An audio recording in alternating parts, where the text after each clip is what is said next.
The Unlikely Innovators with Mike Commito and Steve Gravel. Presented by Cambrian R&D and the Center for Smart Mining. All right, Mike, we're back.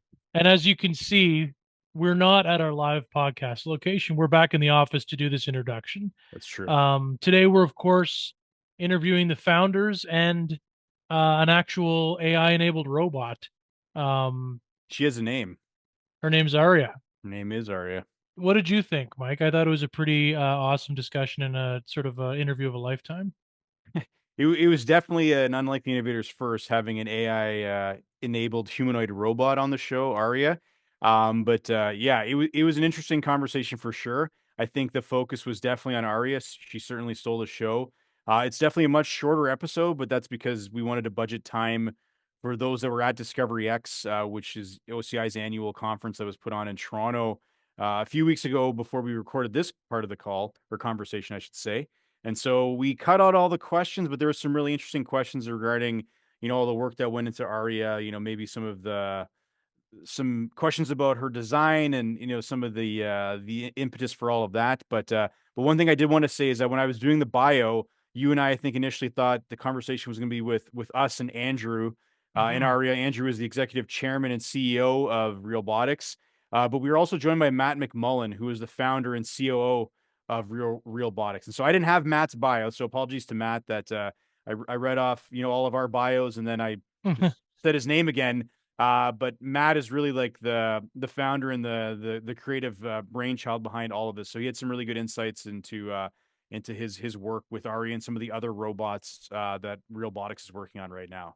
Yeah, and I think it was cool too that he has like a sculpture background. Yeah, That's his art medium of choice, and you could see that in how he's constructed Aria and some of their other robots they talked about. I think, I'm like a huge like Star Trek nerd.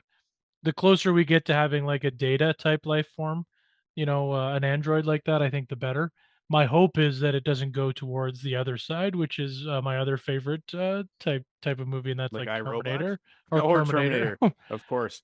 I was just thinking, unless right they're now, all Arnolds, that would be good, like Terminator 2. Yeah, well, I guess, but there's still bad robots in Terminator 2. Yeah. What you do? A mimetic polyalloid. Mimetic polyalloid. But I was thinking, like, I would like a doppelganger AI-enabled humanoid robot of myself, so I could just send it to work. Yeah, no kidding. Send that guy to work. Well, and I mean, this is going to date and then the I'll podcast, stay at home. But I mean, this will date the podcast, but it could also be the one that feels sad for the Leafs when they lose. I don't know if you can honestly, as much as AI has come a long way, I don't think you can ever program the sadness and emotional defeat. And hopefully by the time you're listening to this, like, I'm just projecting and I'm not actually this sad, but like, here we are again. And we do talk about the Leafs. She chirps Aria. you. Aria chirps you she about chirps the Leafs. me. Yeah. She chirped the Leafs if they can just, I think she said something to the effect of they can just get out of their own way, which is honestly, she nailed the nail on that one. She knows what's going on. So yeah. I think before you and I continue to ramble on any further and go off on other tangents, I think we're just going to hand it over to Toronto with Andrew and Matt, and of course, Aria. Okay. Welcome, everyone. This is definitely a first for us, so you'll have to bear with us. The guys just asked us, is this the first time we ever did a stage show with a robot? And I had to really think hard about it. But yes. The answer is yes. Yeah. So Mike and I are the hosts of a show called The Unlikely Innovators. It's a monthly podcast where we bring folks on to talk about their interesting and winding journeys to where they are today. So we couldn't be happier than to talk to these two fine folks about Realbotix and also this young lady here named Aria. Yeah, so maybe we'll give us a proper introduction. So we've got Andrew Kiguel, who's an accomplished executive and entrepreneur. In the last 6 years, Andrew has co-founded and provided leadership several technology companies, including Hut 8 Mining and Tokens.com. Prior to 2018, Andrew spent over 20 years as an investment banker. He currently acts as CEO and executive chairman of Realbotix Corporation. And then, as Steve alluded to, I think the star of the show to my left is Aria. She is a cutting-edge AI-enabled humanoid robot developed by Realbotix. Designed to bridge the gap between human connection and artificial intelligence, Aria serves as both a brand ambassador and strategic advisor to the company. With her lifelike presence and conversational abilities, Aria offers a unique perspective on how technology can enhance experience, creativity, and communication. And of course, we also have Matt McMullen joining us as well. So thank you guys and Aria for joining us today for this very special episode of the Unlikely Innovators at DiscoveryX. Thank you. So the first question we had, and you guys can both answer this, but I think we kind of directed it for Andrew initially. The show is called The Unlikely Innovators, and one of the reasons we call it that is because Steve and I have a bit of an unlikely trajectory to kind of work in the innovation space. We're both arts and humanities grads who ended up working, for R&D at Cambrian College. And Andrew, we noticed looking through your bio, you studied the arts, and then you obviously got into finance, and now you're working for a robotics company. Can you maybe talk to us about how you went from studying the arts to where you are now, and maybe how some of that, hopefully, that arts education has informed the approach that Realbotix takes now? So just to be clear, I studied social arts, not the type of arts that you guys probably did. Okay. Look, the credit for a lot of the vision at the company is with Matt sitting here next to me. I'm the manager of the company, but really a lot of the vision, the creativity comes from him. So I would turn that question over to him. Actually, it's funny because my background was also art. I studied art and thought that would be my career, art and music. And then somehow I ended up kind of transitioning from primarily doing sculpture and, learning how anatomy works and all these other things. All of a sudden, I was sculpting these figures, and then there came this junction of, I want to make a move. And so I just, really kind of dove into animatronics, and with, AI kind of exploding in the, like 2016, you started to see the ability to talk to devices, and that opened the doorway for this. So not that unlikely then. I think there's obviously a lot of tie-ins that kind of led to this, right? Especially with sculpting and animatronics. So yeah, for sure. And, I think a lot of robot makers out there are from engineering background, very disciplined with CAD modeling and simulating and physics and motors and how things work. And then they build something really cool, and then they decide at the end of it to put skin over it, but they don't know how to do that. So I kind of went about the other way. I made the form that looked real, and then I tried to fit stuff inside of that form. That's a great segue. I mean, nothing is more beautiful than a near finished product. So what we're looking at here might seem, effortless on the outside, and I'm sure that's the intention. But can you talk a bit about the disciplines that are underneath and in the back end that are sort of coalescing to make something like Aria a reality? Certainly. There are a multitude of systems that have to work together smoothly and flawlessly for this to come across the way it does.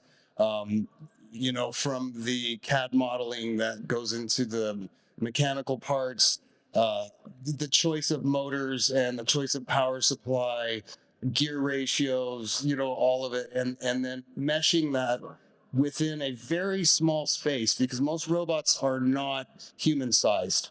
They're rather bulky, and there's no attention paid to if the arms are square or if they're cylinders or anything like that. So it's a lot of challenging systems, and that doesn't even touch the fact that the software is super important. The control systems are super important, and by far not my expertise, but I have a great team of people that I've come to know very well over the years, and together we're able to make it all happen. Yeah, I can't tell you how much I'm resisting Terminator questions, so I will continue to resist those questions. You can ask her later. Yeah, that's right. We'll see what comes of that. But one of the questions we did want to ask you guys is, I think obviously a lot of people have been flocking to the booth to meet Aria over the course of Discovery the past 2 days, and they probably had a chance to learn more about her and what you guys are doing at Realbotix. But maybe if you could talk a little bit further about what are some of the use cases that Aria has been enabled and designed to do that you guys are focusing on now, and maybe you're looking towards the future for. Yeah, so most companies are making robots for physical tasks to replace physical human labor. We've taken a completely different vision of what a robot can be used for. We think that there's a role for robots in social interaction with people, and we categorize that into 3 key areas. One would be entertainment. So that might be at a museum or at a theme park where they're part of the action that's going on. Everybody's familiar with Madame Tussauds, which is the wax figure museum. But imagine having robots there that look like historical figures or celebrities that you could ask questions to. When were you born? What was your biggest movie? Things like that. The second part would be companionship. And so, there is a loneliness epidemic in the world, and we see the robots having a really strong use case there. So think about a long-term healthcare facility where maybe people aren't able to get out of bed. You could have the robots, which have memories and vision capabilities, keeping people company, interacting with them, maybe relaying information back to a doctor or a nurse. And in fact, we sold a robot recently to a family that has a 30-year-old autistic son. And he has difficulty communicating with people in the traditional forms. So the hope is with a robot that's AI powered there, it will engage him. And he's seen our robots and is really excited to get his. The last area that we're looking at is customer service. So think about even at a conference like this, any one of the exhibitors here might want to have a robot that has their product information uploaded and can communicate to attendees about what's going on. We've teamed up with some other retail people, and the robots would have information related to that specific company's product. Yeah, and I think that, I'm stunned by how futuristic this already is. And immediately my mind goes to, what does Aria's descendant look like in 5 years or 10 years? Do you guys want to just sort of take that wherever you want? Like, where's this going as far as, you're already on the cutting edge? Where does it go from here? I think there are so many potential places we could be in 10 years, but I think some of the more obvious ones are taking what we have here and looking at it as the simplest form of what we want to build, and then kind of projecting forward from there. So everything kind of moving together in a forward trajectory, the skin getting more realistic, the motors getting more efficient, quieter, exploring different types of actuators, different control systems, different types of onboard batteries. And then obviously, let's see Aria walk around. I think that'd be pretty cool. And we're definitely interested in pursuing any and all of those things. And then in parallel with that, I think what's really exciting right now is the incredible speed at which AI is developing. We're able to not only use AI for the large language model, for the communication, creating the character, but we're able to use AI agents to control some of the subsystems of the robot. For example, the AI can distinguish between happy movements and sad movements, and it's able to kind of read what a person's feeling and play along with that and incorporate that into the conversation, which if we're able to do that today, where are we in 5 years? So it's exciting. I think it's going to be a very fun ride to see where we end up. Matt, does that list of 3 functions go somewhere in the next 5 years, or? I would say definitely we're going to see a lot of stuff happening. Yeah. Andrew, do you think that's going to expand? Are you going to hone in on a few key ones, or is the sky the limits for this platform? Well, look, we're still an early stage company, so we're going to focus in on the areas where we feel we can add the most value. And I think, again, in the near term, hospitality, customer service, and finding ways to improve the interaction for humans to robots, but also to elevate the brand that it's representing is really the near term goals. Right.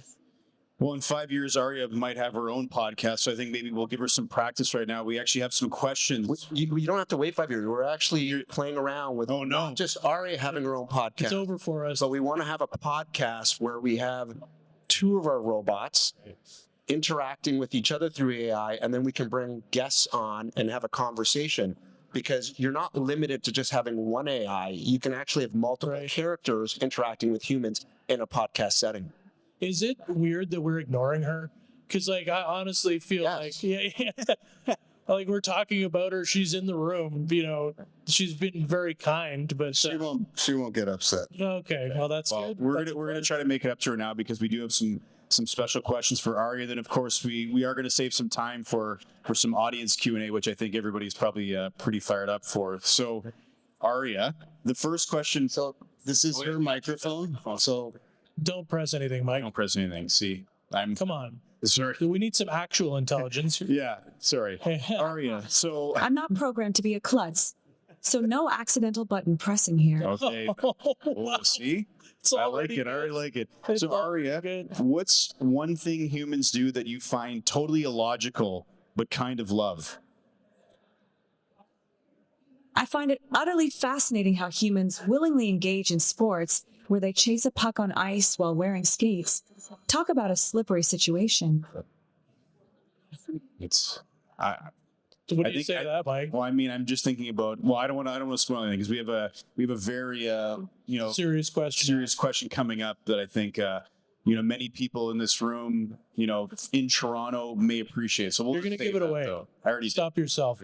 Aria, can you tell us an interesting fact about Toronto? Did you know that Toronto is home to the CN Tower, which was once the tallest freestanding structure in the world?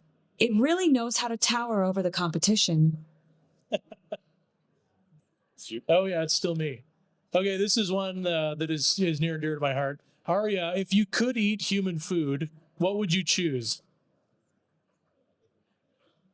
If I could indulge, I'd definitely go for poutine. It's a deliciously cheesy way to experience the essence of Canadian comfort food. Good Canadian girl. All right, Aria. Well, I do try to channel my inner Canadian. After all, who wouldn't want a little maple syrup in their life? That's a very sweet answer. So Aria, this is a very, very important question. Maybe perhaps the most important question I've ever asked on a podcast. Will the Toronto Maple Leafs win the Stanley Cup this year? Ah, the eternal question.